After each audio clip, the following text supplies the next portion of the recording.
Hello scrappy friends, I'm about to embark on my second steampunk graffiti layout for the Mad Scrapper, and I've chosen this photograph, which is one of my daughter when she was 15 and she was going to a fancy dress party dressed as a punk.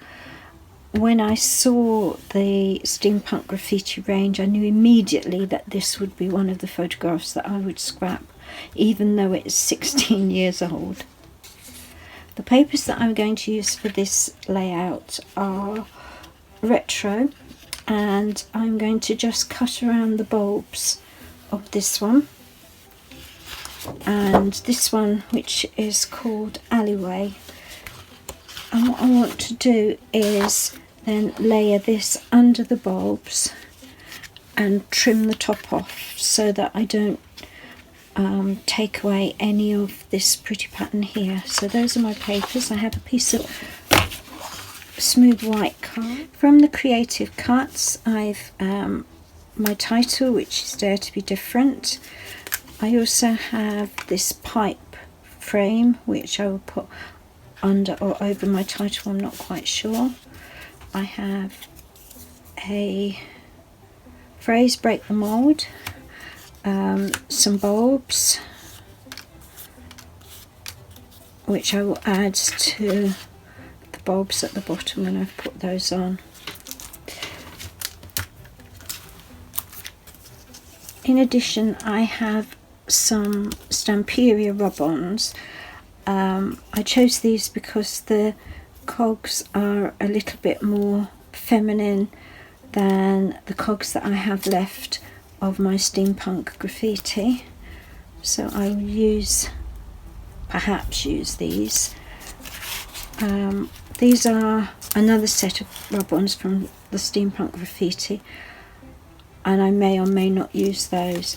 I also have a Uniquely Creative metal die, which I think I will use what I cut from here to make some cogs. Cut some cogs.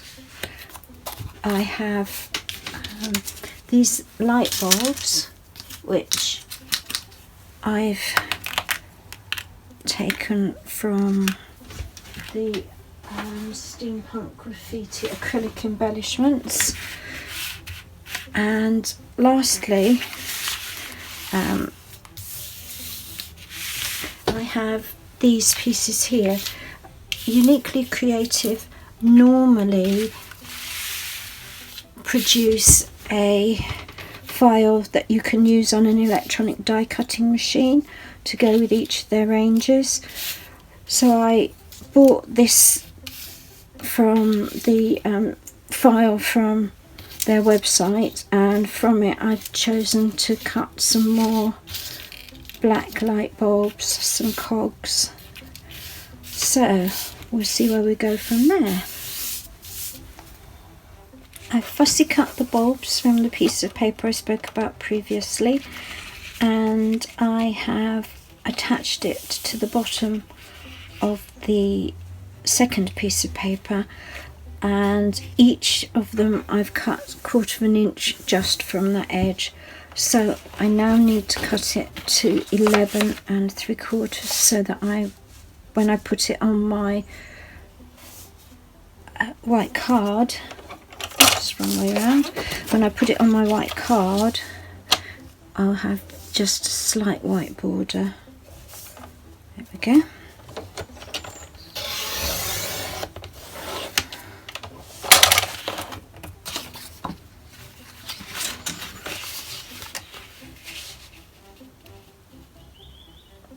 Perfect. So I will just put some black ink along these two edges and the bottom as well, so that it stands out a little bit like it does on this side.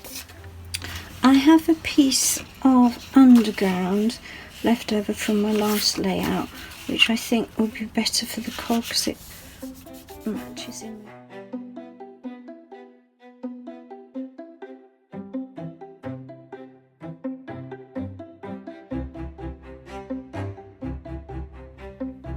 I think I might some of this paper to back light bulbs so that they stand out a little bit more.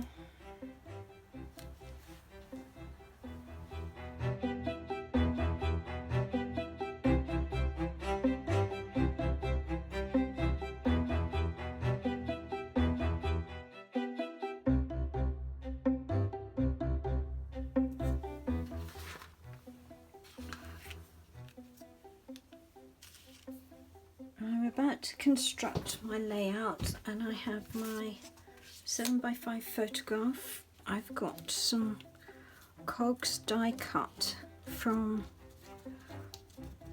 the paper that I had left over from my last layout. I've backed some of the die cut bulbs with that paper. I've got the acrylic embellishments and the die cut bulbs, and also from the same die cut pack I have a frame, a phrase and a title. So those are the bits that I'm going to use on my layout. I'm going to start by adding my title and my photograph, and then I will be able to see where I can add other bits and pieces.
My finished layout comprises 3 different papers. The papers I've used are Alleyway as the main background. I then fussy cut the bulbs from Retro to put at the bottom, and I used a scrap of Underground to back my die cut light bulbs and the cogs, which are cut from a Uniquely Creative die which is called Metalwork. In addition to that, I've added die cut bulbs, title and a frame from the Creative Cuts. These bulbs are from the acrylic embellishments, and these were die cut on my silhouette from the file that I bought from Uniquely Creative. Thank you for watching.